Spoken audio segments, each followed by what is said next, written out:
No le mentí a la reina. Eso es lo que asegura el primer ministro británico ante las acusaciones de haber engañado a la reina Isabel II sobre sus razones para suspender las sesiones del Parlamento por 5 semanas. Fuertes lluvias podrían pronto golpear el norte de Bahamas, destruidas por el huracán Dorian. El Centro Nacional de Huracanes pronostica que hay un 70% de probabilidades de que se forme otro sistema. La justicia estadounidense avala a Donald Trump. La Corte Suprema falló a favor de las nuevas restricciones para el asilo de inmigrantes, suspendiendo así la decisión de un juez de California que había bloqueado la orden. Las autoridades de Rusia llevan a cabo redadas y detenciones en las oficinas de Alexei Navalny, líder opositor al gobierno de Vladimir Putin. Así lo aseguran un grupo de monitoreo independiente. Muy buenas tardes. Les saluda María Alejandra Requena. Bienvenidos a Panorama Mundial. Comenzamos.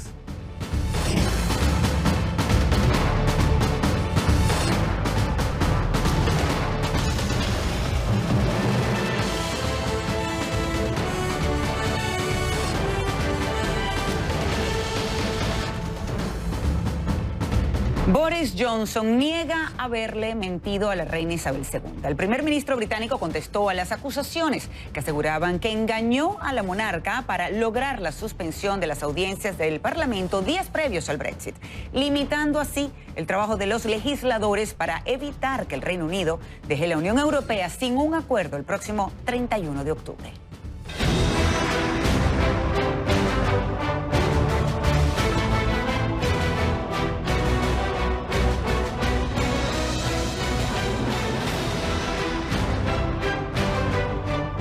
Los señalamientos llegan luego de que la justicia escocesa determinara que suspender las sesiones del Parlamento británico por 5 semanas es ilegal. El gobierno de Johnson dijo que apelará la decisión. Previamente, un tribunal de Inglaterra habría fallado a favor de Downing Street, por lo que ahora será el Tribunal Supremo de Justicia del Reino Unido el que tenga la última palabra. Vamos de inmediato con Claudia Rebasa, quien nos acompaña desde Londres. Claudia, un gusto tenerte de regreso en Panorama Mundial. Mucho pasando, el drama sigue en torno al Brexit y se termina el tiempo. Hola María Alejandra, así es, luego de unos días de descanso, encontramos este escenario que pensábamos que si ya habíamos pasado lo peor, pues encontramos un escenario aún mucho peor. Y como decía mi colega Richard Quest hasta hace poco en su show, para los periodistas nos da un dolor de cabeza porque es un escenario tan complicado. ¿Cómo encontramos este primer ministro esta semana? Es un primer ministro que se tambalea y que enfrenta desafíos por varios frentes, María Alejandra. Por un lado, los diferentes partidos de oposición, por otro lado, los miembros del Parlamento y también cortes judiciales, como tú ya lo has mencionado. Hay este caso en la Corte Escocesa, hubo también un caso en Irlanda del Norte y un caso en Londres. El caso en la Corte Escocesa se verá el próximo martes. Y es que aquí un juez dio un veredicto sin precedentes. Dijo que el gobierno con Johnson a la cabeza de alguna manera habría ocultado información a la reina Isabel para que ella aprobara la suspensión temporal del Parlamento, y esto es porque Johnson habría querido evitar el escrutinio de los parlamentarios en el tema de salir de la Unión Europea sin ningún acuerdo.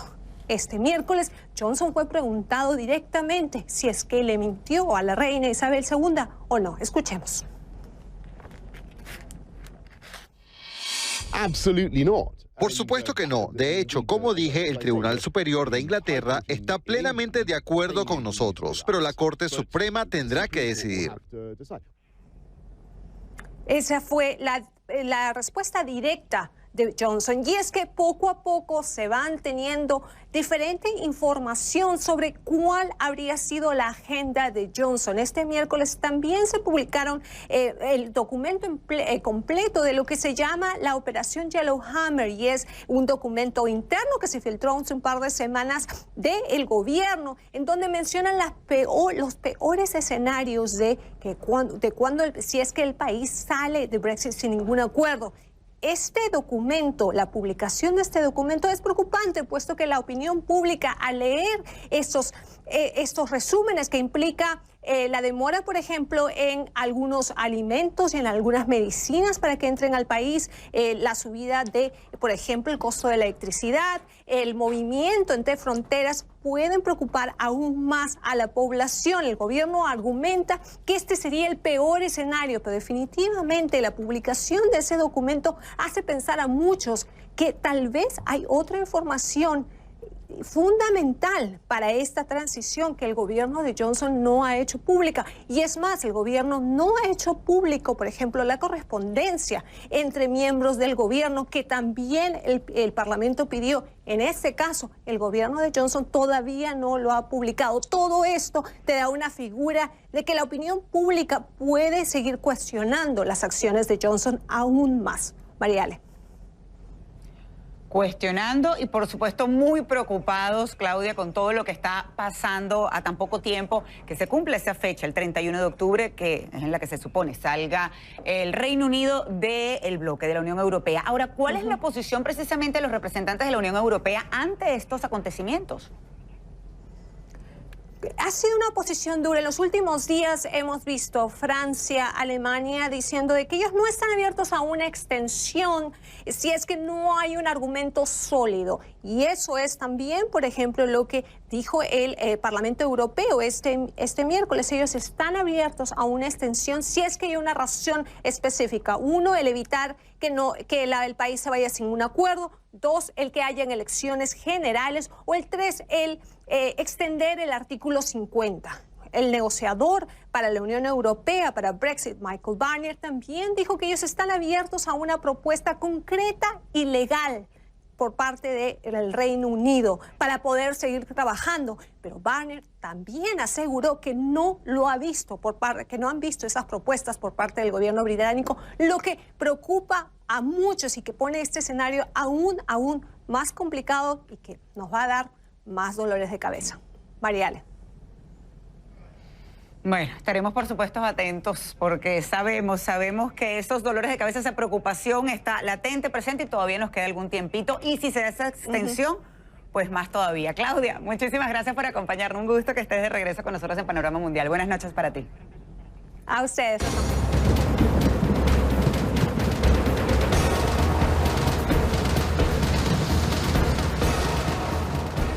Bahamas todavía no se recupera de la devastación dejada por el paso del huracán Dorian y ya se enfrenta a la posibilidad de ser golpeado por otro sistema tropical.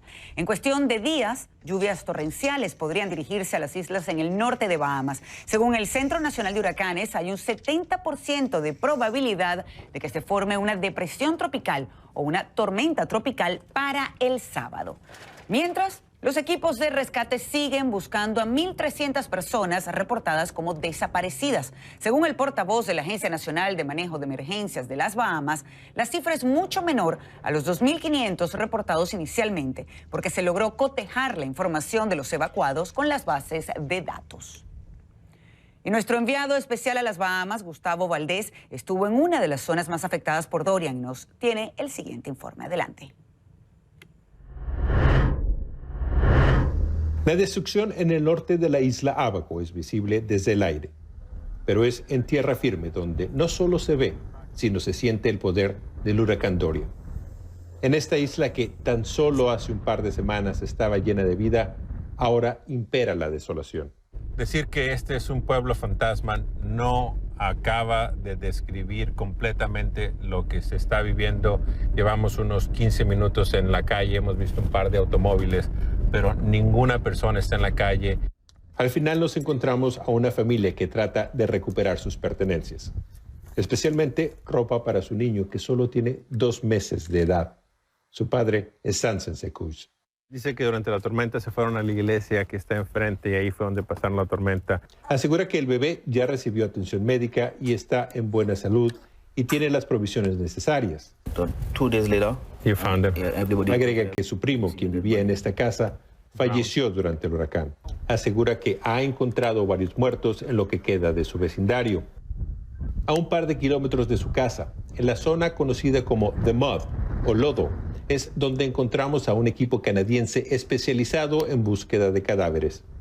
En este vecindario vivían trabajadores del puerto de Marsh Harbor, en su mayoría haitianos. Lo que quedan son escombros que dificultan las labores de los rescatistas.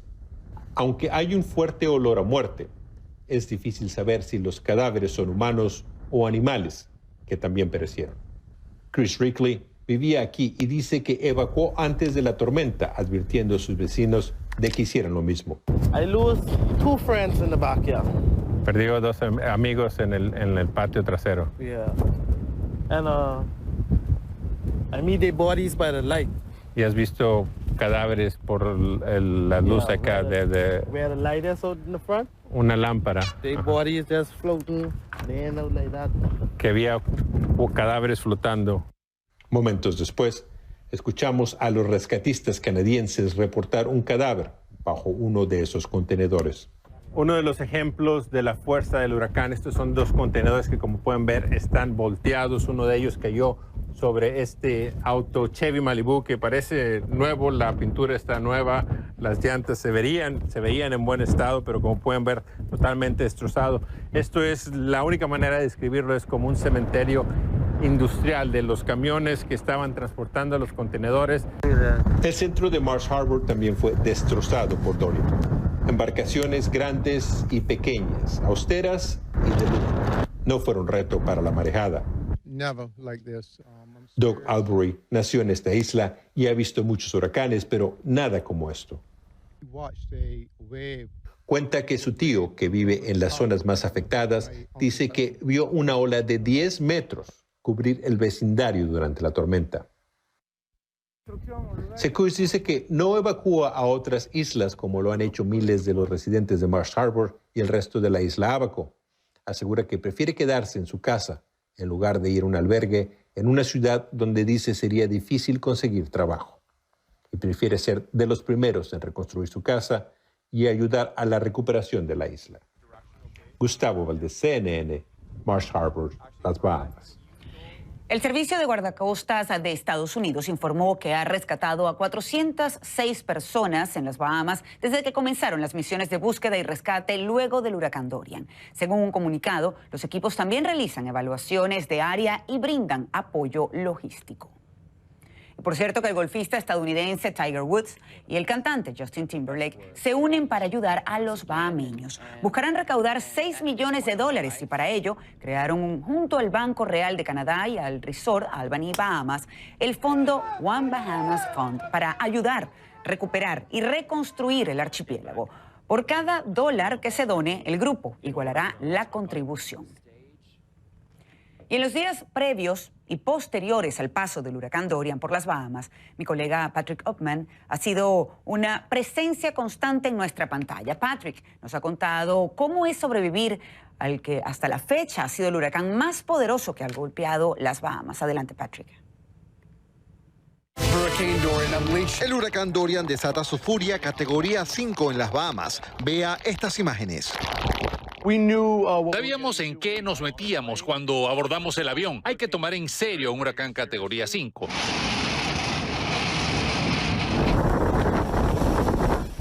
Sabíamos que resultaría muy duro. Sabíamos que sería difícil y así fue.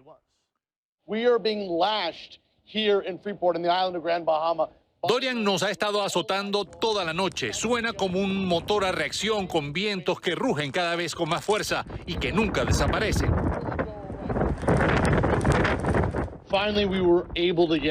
Finalmente pudimos salir y llegar a otras partes de la isla que eran inaccesibles. Pueden ver todavía la fuerza del huracán. El viento y la lluvia caen sobre nosotros. Vean aquí a un bebé. Lo que ocurre, lo están cubriendo, lo protegen. Pasen, pasen, pasen. Bien hecho.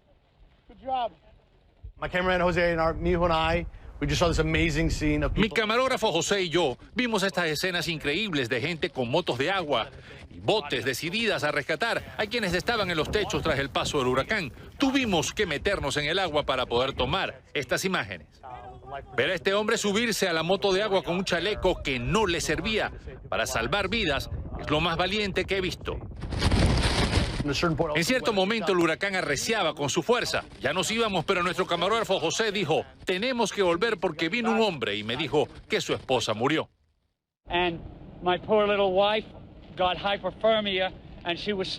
Y mi pobre mujer tuvo hipotermia, estaba parada sobre los gabinetes de la cocina hasta que se rompieron. Me quedé con ella y luego se ahogó. Lo lamento mucho. Lo sé. Sé que esta entrevista conmovió a muchas personas, las tocó emocionalmente, respeto y aprecio. Ese hombre quisiera compartir su historia con nosotros. Esa entrevista despertó la conciencia de muchos sobre lo que estaba ocurriendo aquí. Esta es una devastación total, absoluta, que jamás he visto. Miren, esta es la parte inferior de este avión. Esto es lo que queda de la aeronave. Hay que pensar en la fuerza del huracán para lanzar este avión desde la pista de aterrizaje hasta aquí. Me di cuenta después de un par de días que no tenía sentido decir que esta es la peor devastación que he visto. Todos los días iba a haber algo peor. Cuando piensas en quienes se han quedado atrás, lo que habrán tenido que soportar. Sí, lo pienso porque tengo un sobrino y 3 de sus hijos murieron durante el huracán. Tengo el corazón destrozado. Fuimos a un lugar llamado McLeanstown. Ellos se quedaron muy afectados. Queríamos hablar con representantes del gobierno. Parecía como si hubiera pasado un tsunami. Una marejada ciclónica de 9 metros impactó la zona. Cuando ya nos íbamos, había gente de otras partes de la isla que llegaban con ayuda. Y creo que eso define lo que son los bahameños. La gente aquí, quizás con ayuda de otros, reconstruirá el país. Quizás lo reconstruirá de otra forma. Muchos de estos pueblos dejarán de existir. La gente tiene un espíritu increíble y para quienes sobrevivieron se les ve todavía el fuego en sus ojos y que no permitirán que esto los detenga.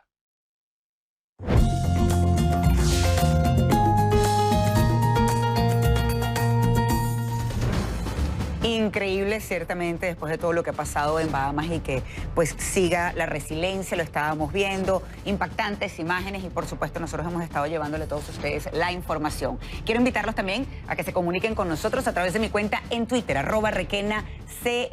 Allí pueden hacer los comentarios que gusten y más adelante tendremos tiempo para leerlos aquí en el programa, sobre todo, por supuesto, en referencia a la información que tenemos. Por ejemplo, más adelante, aquí en Panorama Mundial, la Corte Suprema de Justicia de los Estados Unidos le da un espaldarazo al presidente Donald Trump en materia inmigratoria. Les tenemos todos los detalles.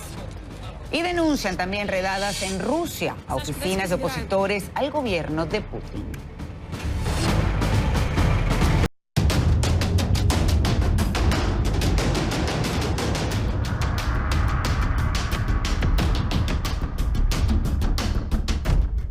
La Corte Suprema de Justicia de Estados Unidos dio luz verde al gobierno para que aplique una serie de restricciones que limitan el otorgamiento de asilo a inmigrantes. La norma que prohíbe a los inmigrantes en este caso, que transitan por un tercer país, solicitar refugio en Estados Unidos, podría entrar en vigor mientras los juzgados llegan a una conclusión definitiva. Por su parte, México exige a Estados Unidos reciprocidad en los compromisos. El gobierno mexicano reiteró que no será tercer país seguro y pidió a la administración Trump frenar el flujo de armas en la frontera como contrapartida a los esfuerzos mexicanos para frenar el flujo migratorio. Escuchemos. México puso sobre la mesa en esta reunión que el control de tráfico de armas en la frontera para nosotros tiene el mismo rango de prioridad que para ellos tiene el tema de la migración.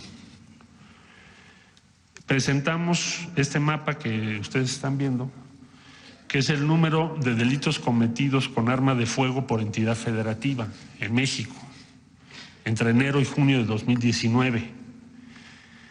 El 70% de estas armas están relacionados con compras en los Estados Unidos, es decir, se adquieren allá, ingresan a nuestro territorio y los resultados que estamos viendo son delitos cometidos con armas de fuego. Las autoridades mexicanas computarán mensualmente esos delitos para respaldar sus exigencias. En virtud del acuerdo bilateral, también se tratará la creación de empleo en países de Centroamérica. México ya habría recibido unos $330 millones del gobierno de Estados Unidos para invertir en proyectos de este tipo.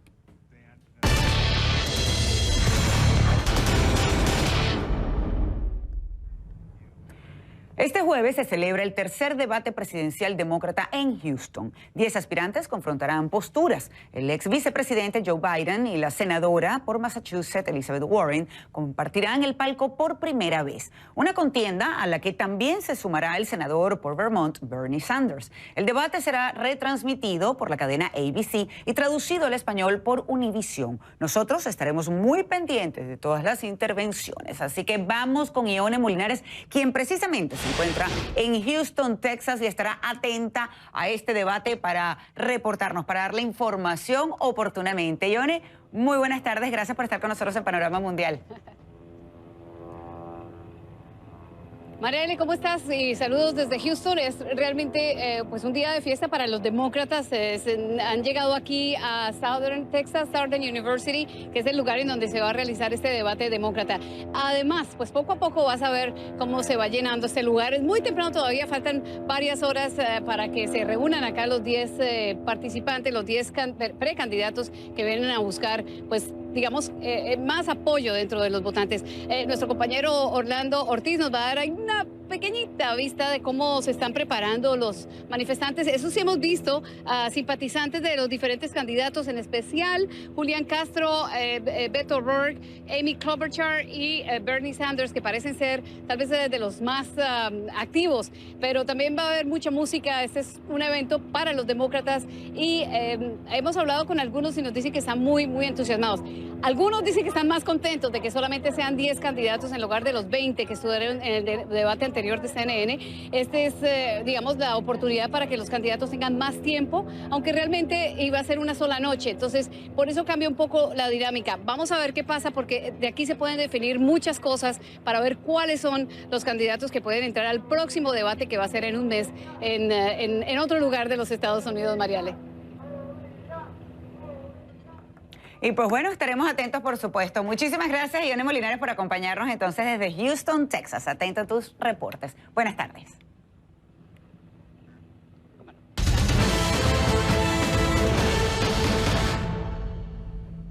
El primer ministro de Israel, Benjamín Netanyahu, se reunió con el presidente de Rusia, Vladimir Putin, en Sochi para discutir temas relacionados al Medio Oriente. Netanyahu enfrenta una nueva elección la próxima semana para mantenerse en su cargo. José Levi nos tiene el reporte. Con casi 70 años de edad, Benjamín Netanyahu es ya el primer ministro israelí que más tiempo está en ese cargo. Si lo acumulamos todo, 13 años y medio.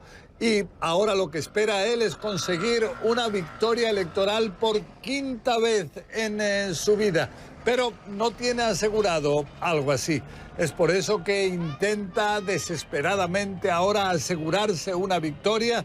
Esta semana, por un lado, reveló datos de inteligencia. Fue criticado por eso, relacionados con el potencial nuclear de Irán, para intentar poner ese tema en el centro de la campaña electoral. También se refirió a la anexión de zonas de la ribera occidental que él asegura que pasarían a ser soberanía de Israel caso de que él venciera las elecciones. De esta manera intenta él ganarse el apoyo de los sectores más nacionalistas del público de su país. Y también quiere mostrar su capacidad de estadista a nivel internacional. Ahora se acaba de reunir con el presidente ruso, Vladimir Putin. También se sabe de sus estrechas relaciones con el presidente de los Estados Unidos, Donald Trump, también con los líderes de India, de Brasil, pero en cualquier caso lo que él intenta ahora es que no ocurra como en las anteriores elecciones, donde a pesar de vencerlas no logró luego él llegar a una coalición de 61 diputados de un total de 120 del Knesset, del Parlamento en Israel. Logró 60, uno menos. Ahora quiere superar esa dificultad. Lo que sí es que existe todavía la posibilidad de que ninguno logre conseguir ese apoyo de 61 parlamentarios, ni él ni el principal candidato de la oposición, Benny Gantz, y que incluso se pueda llegar a unas terceras elecciones generales en Israel. José Levi, CNN, Jerusalén.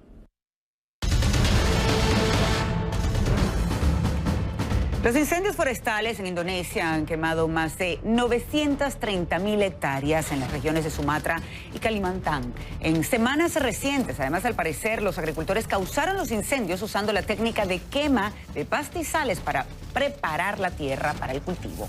La humareda también llegó a las vecinas Singapur y Malasia, causando niveles elevados de contaminación. El gobierno ruso volvió a recurrir a las redadas contra la oposición. El líder opositor Alexei Navalny informó que las operaciones se han efectuado tanto en oficinas regionales de la oposición como en casa de decenas de activistas y empleados. Según el equipo de prensa de Navalny, en total serían más de 200 registros en 41 ciudades. Y al parecer, también se han bloqueado las cuentas bancarias de varios activistas. Las redadas ocurren después de que Navalny, el principal líder de la oposición, reclamara una victoria táctica en las elecciones municipales de Moscú. En estos comicios, el partido del presidente Vladimir Putin perdió casi un tercio de sus escaños. Y en España, el rey Felipe VI convocó a consultas a los partidos políticos con el objetivo de ver si alguno de los representantes puede ser propuesto como candidato para formar gobierno. El anuncio fue hecho tras una reunión que mantuvo el rey con la presidenta del Congreso de los Diputados, Meritxell Batet. Con esta convocatoria, espera terminar con el actual bloqueo que impide formar gobierno. Si tras las reuniones de la próxima semana no hay una resolución, el monarca disolvería las dos cámaras del Parlamento y convocaría a nuevos comicios para noviembre. El 28 de abril, Pedro Sánchez, del Partido Socialista Obrero Español, ganó las elecciones, pero no obtuvo la mayoría absoluta para poder formar gobierno. Y cuando regresemos a Panorama Mundial, reacciones encontradas en torno a la decisión adoptada en la OEA sobre el caso de Venezuela. Un grupo de sacerdotes rusos sobrevoló la región de Tver para arrojarle agua bendita y protegerla así contra el consumo de alcohol y la lujuria. Este tipo de vuelos han estado ocurriendo desde 2006. Tver es una ciudad de 400.000 habitantes situada entre Moscú y San Petersburgo. Pero según el movimiento Rusia Sobria, patrocinado por el gobierno, Tver ocupa el puesto 40 de 85 lugares en la clasificación de las regiones más mesuradas en consumo de alcohol en el país.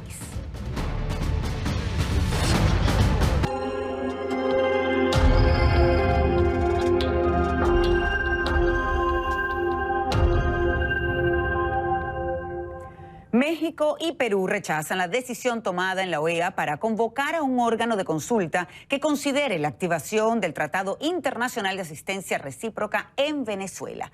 En un comunicado, el gobierno mexicano aseguró que condenará cualquier decisión que se tome mediante el uso de la fuerza. En tanto, la delegación de Perú subrayó que continuará apoyando los esfuerzos para encontrar una solución pacífica a la grave crisis desatada en Venezuela por el cuestionado presidente Nicolás Maduro. Con 12 votos a favor, 5 abstenciones y un país ausente, la OEA aprobó convocar a este órgano de consulta que considerará entonces, como les estaba comentando, estas medidas apropiadas para la aplicación del TLIAR. Vamos de inmediato con Osmari Hernández, que nos acompaña desde Caracas con más información y reacciones también, por supuesto, a esta postura tanto de México como Perú, y continúan con lo que sucedió ayer en la OEA. Osmari, muy buenas tardes. Gracias por acompañarnos.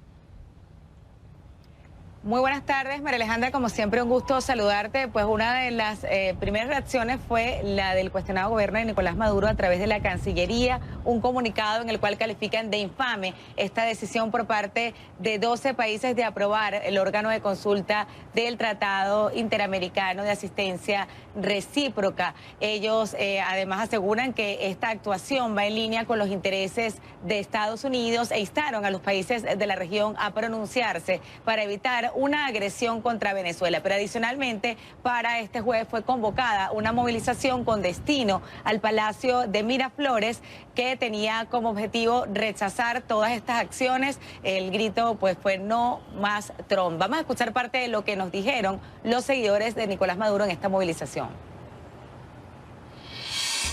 Esto no es nada más para los chavistas, por el amor a Dios.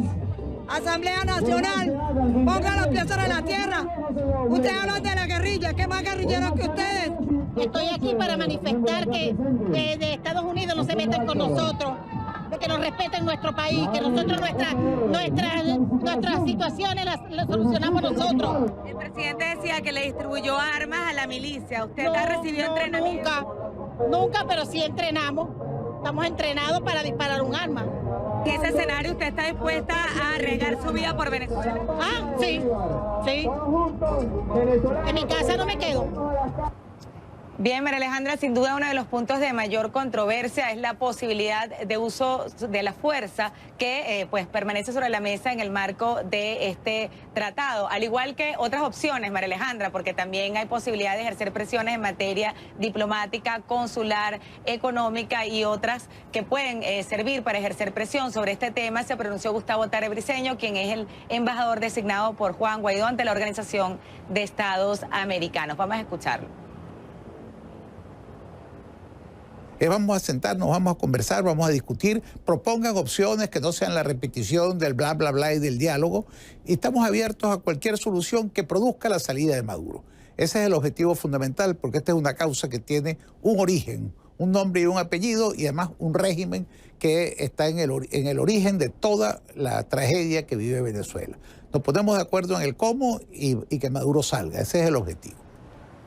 Por su parte, también se pronunció Juan Guaidó de una forma para agradecer a la comunidad internacional su apoyo en el ejercer presión a Nicolás Maduro para lograr su salida, lo que ha denominado como el cese de la usurpación, y asegura que con esto se inicia una nueva fase en este proceso que impulsó desde el pasado 23 de enero. También se está a la expectativa, María Alejandra, de que se produzca un pronunciamiento en las próximas horas de Juan Guaidó en el que podría referirse al mecanismo de diálogo que impulsa el Reino de Noruega y que se ha escenificado en las últimas reuniones en Barbados, de si esto continuará o no en medio de esta tensión. María Alejandra. Pues muchísimas gracias, Osmari. Estaremos atentos, por supuesto, a tus reportes. Que tengas buenas tardes. Osmari Hernández, desde Caracas. Buenas tardes. Y nos vamos a España, porque el exdirector de la contrainteligencia de Venezuela, Hugo Carvajal, se opuso a ser entregado a Estados Unidos. Lo hizo durante la última vista en el juicio que se celebra para decidir sobre su extradición. Carvajal fue detenido en abril en Madrid y es reclamado por Estados Unidos, cuyas autoridades lo acusan de narcotráfico internacional, entre otros delitos. Vera Cataño nos tiene el informe. ¿Conoce los hechos por los que he reclamado en extradición por los Estados Unidos de América del Norte? Sí. ¿Está conforme con ser extraditado? No estoy conforme. Hugo Carvajal, ex jefe de la contrainteligencia venezolana durante los gobiernos de Hugo Chávez y Nicolás Maduro, volvió a defender su inocencia ante la justicia española. Este jueves se celebró la última vista del juicio de extradición que se realiza en Madrid, donde fue detenido en abril a raíz del pedido de entrega de Estados Unidos. Allí se le acusa de narcotráfico internacional y tenencia de armas, entre otros delitos. El Ministerio Fiscal consideró este jueves que se cumplen los requisitos para entregarlo. Relató los delitos por los que se lo acusa y también le recordó que el país que lo reclama no es Venezuela, donde ahora podría ser considerado disidente, sino Estados Unidos, una de las democracias más antiguas, dijo el fiscal. En la justicia de Estados Unidos no confío porque el solo hecho de que hayan hecho lo que me hicieron es suficiente motivo. No voy a tener derecho a la defensa de ningún tipo. Promover pruebas tampoco. La defensa del militar retirado argumenta que los delitos por los que se lo acusa no están detallados, son demasiado amplios y no se ha podido concretar la fecha ni el lugar en los que supuestamente ocurrieron. Que tenemos motivos para creer que la extradición debe concederse porque no hay ningún delito de verdad y todo es una invención, sí. Tanto la abogada de Carvajal como su esposa aseguran que Estados Unidos quiere extraditarlo para interrogarlo sobre información delicada de su época como alto funcionario del gobierno venezolano. Hugo tiene pleno apoyo de su familia, estamos con él, y esto que ha ocurrido hoy demuestra todo el montaje que ha hecho la DEA y muestra el mal procedimiento en donde se desvela que no hay pruebas y no hay documentos que digan que mi marido ha cometido algún delito. La resolución del juez sobre la entrega de Carvajal a Estados Unidos se dará a conocer en los próximos días, mientras su defensa adelantó que agotará todas las vías para intentar evitar esa extradición, hasta llegar al Tribunal Europeo de Derechos Humanos si fuera necesario. Vera Cataño, CNN, Madrid. El presidente de Colombia, Iván Duque, anunció que en octubre será una conferencia en Bruselas para instar a la cooperación internacional para atender la crisis migratoria de Venezuela. Duque hizo el anuncio en una conferencia en Bogotá en la que también participó la alta representante de la Unión Europea para la Política Exterior, Federica Mogherini. Duque afirmó que Colombia hizo un esfuerzo para albergar a más de 1 millón de venezolanos en lo que consideró la crisis migratoria más grande que tuvo América Latina en su historia reciente.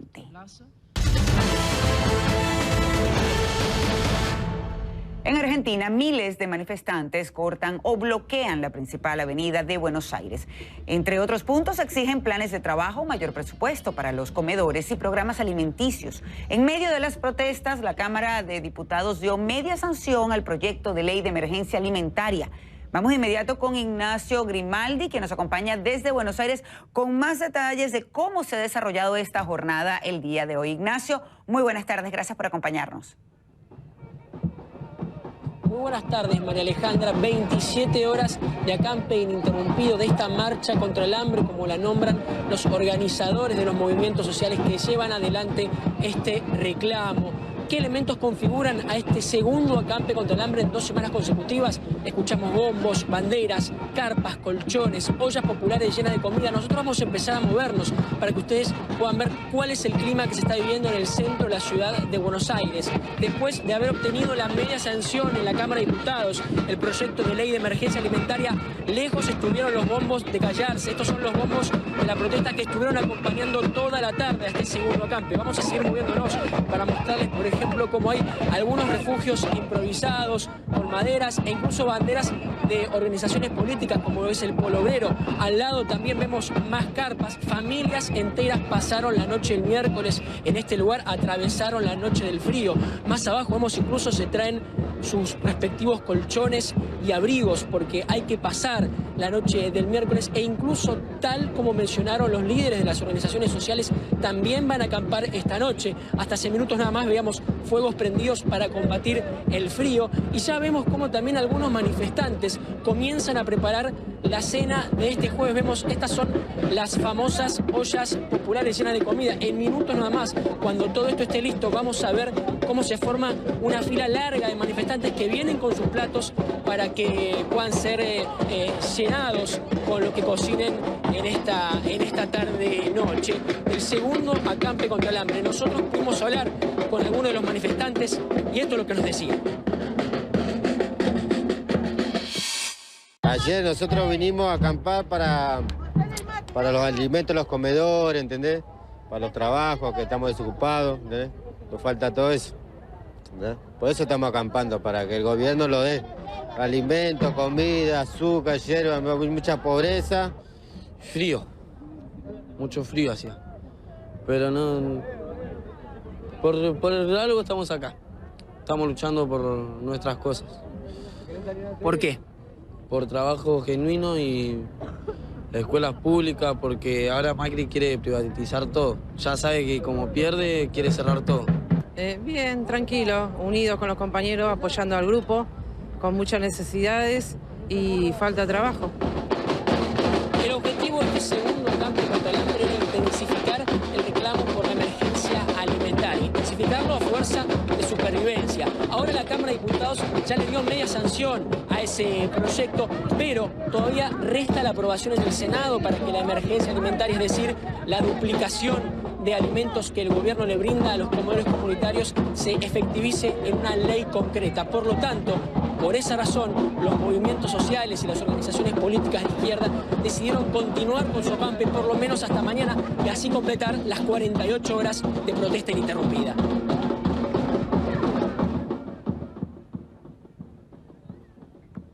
Pues muchísimas gracias, Ignacio. Estaremos atentos, por supuesto, a lo que sucede allí en Argentina. Ignacio Grimaldi, desde Buenos Aires. Buenas tardes para ti.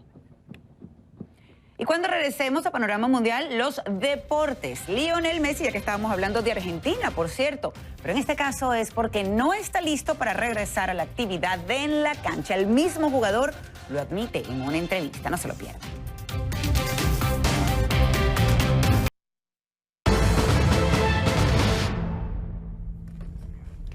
Listo para los deportes y ya está aquí con nosotros Luis Gerardo Bucci. Muy buenas tardes, feliz jueves. Hola Mariale, feliz jueves. ¿Cómo Vamos estás? a hablar de Messi, que tiene preocupado, por supuesto, al equipo del Barcelona. ¿Por qué? Porque no se termina de recuperar de su lesión. Además lo dijo él mismo en una entrevista de esas pocas que da. Así es, lo dijo en el periódico catalán Sport, un periódico que vio crecer a Messi, que lo ha seguido desde muy joven. Y en definitiva, Messi, además de decir que no está recuperado, dijo que quiere terminar su carrera en el Barcelona, que quiere seguir en el Barcelona, pero, que eso es lo que llama la atención, por primera vez puso un pero, quiere un proyecto ganador. Es decir, Messi quiere volver a ganar la Champions. Claro. Y quiere ganar su primera Champions, además como capitán del equipo, que no lo ha podido hacer en los últimos 2 años, después de la salida de Xavi, de Iniesta, de esa generación. Él es el último que queda, junto quizás Piqué, puede ser, y no ha podido ganar la Champions. Así que necesita un mensaje claro está mandando él definitivamente la directiva. Sí, totalmente. Bueno, ya veremos qué pasa. Bueno, vamos a comenzar con esto, porque Messi dio esta entrevista a Sport y confirmó además que no va a estar en los próximos partidos de la Liga Española y no va a estar en el inicio de la Champions League, el partido por supuesto que llama más la atención, que es el del Borussia Dortmund, un enfrentamiento sumamente importante para el cuadro catalán, y el próximo partido frente al Valencia, partido por la Liga Española. Así que vamos a escuchar a Messi. Me siento mejor, la verdad que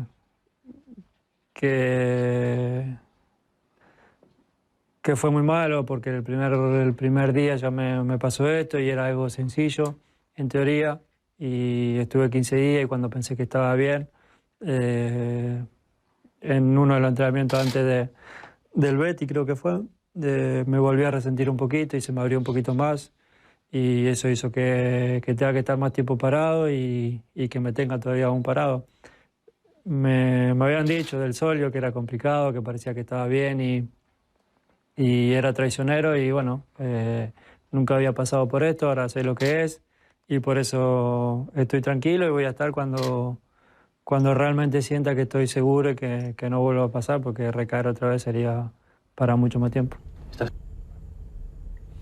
Bueno, tendremos mucho más de esta entrevista que le dio al diario deportivo Sport de Lionel Messi esta noche en Deportes CNN. También admitió que hubiese querido contar de nuevo con Neymar como compañero de equipo, entre otras cosas, lo que te decía precisamente sobre el proyecto ganador en el Fútbol Club Barcelona. Pero por lo pronto, al parecer, no va a ser así, ni su regreso a la cancha. Importante que se cuide. Y si te parece, vamos a hablar de otros argentinos, en este caso el equipo de Argentina, pero de básquetbol en China, con un mundial. ¿Qué nos puedes decir? Así es, le está yendo muy bien a la selección argentina, ya está en semifinales en este mundial que se está jugando en China. Solo quedan 4 equipos y por supuesto el conjunto latinoamericano, la representación latinoamericana es la selección de Argentina, que ha logrado clasificar a semifinales de este torneo y está quizás haciendo historia, recordando a esta generación dorada que en su momento supo darle muchas glorias a ese país, al baloncesto de ese país. Argentina se prepara para enfrentar a Francia, la misma selección que, recordemos, eliminó al campeón defensor, la selección de Estados Unidos.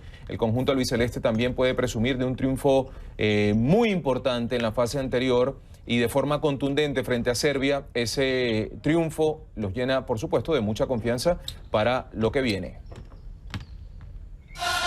Estamos haciendo un gran torneo, con mucha efectividad quizás en la ofensiva. Estábamos atacando muy bien, muy claro, sabiendo que tenemos a Facu en un grandísimo momento, a Escola en un grandísimo momento, pero también sabemos que enfrentamos a una de las potencias. Y en el otro lado de la llave, España y Australia se van a enfrentar por un boleto a la final, la semifinal del Mundial de Baloncesto de China 2019. Se va a jugar este viernes los 2 partidos, primero Australia contra España y luego Argentina se va a medir a Francia. Y estaremos atentos, por supuesto, a Deportes CNN para que nos cuentes qué pasa entonces en estos partidos una vez se den. Bueno, muchísimas gracias, Luis Gerardo. Gracias, Mariale. Pendiente de esa información, también de esa entrevista más completa de Messi. Así es, esta noche en Deportes CNN. Bueno, ustedes no se muevan y regresamos con mucho más de Panorama Mundial.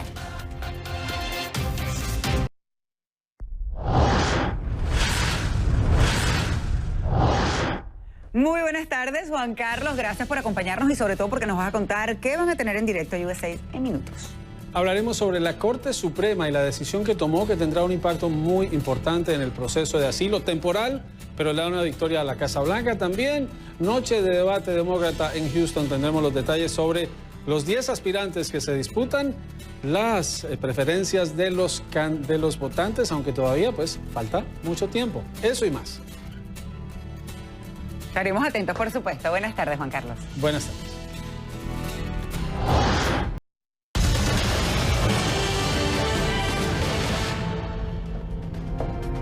Este fin de semana se conmemora la independencia de México y ya se viven los preparativos para esta celebración. Durante toda la semana, nuestros colegas de Perspectivas desde México rinden tributo a su rica cultura e historia. No se pierda esta semana especial en Perspectivas México a las 6 de la tarde, hora de Miami.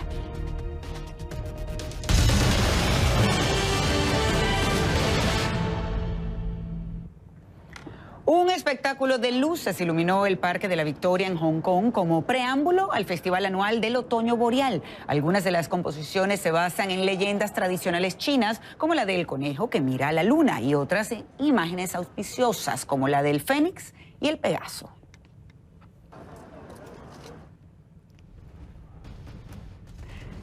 Lindas imágenes, definitivamente, y quiero aprovechar también entonces ahora para darle las gracias a todos ustedes que han estado opinando a lo largo del programa sobre los distintos temas que tenemos. Por acá nos dice Jeremy Falcón Flores, este acuerdo del TIAR para frenar la amenaza del régimen venezolano es una buena solución, pero no basta. La dictadura chavista seguirá cometiendo sus crímenes y corrupción. Una intervención militar sería la solución y poner fin a este gobierno impune. Por acá nos dice también Víctor Palencia, Boris Johnson está haciendo una novela muy larga con argumentos innecesarios. Es evidente que hay demasiada división y cuando llegue el 31 de octubre, la tensión y el caos serán protagonistas en esta historia rumbo al acuerdo. Muchísimas gracias por su participación, por opinar en los temas del programa.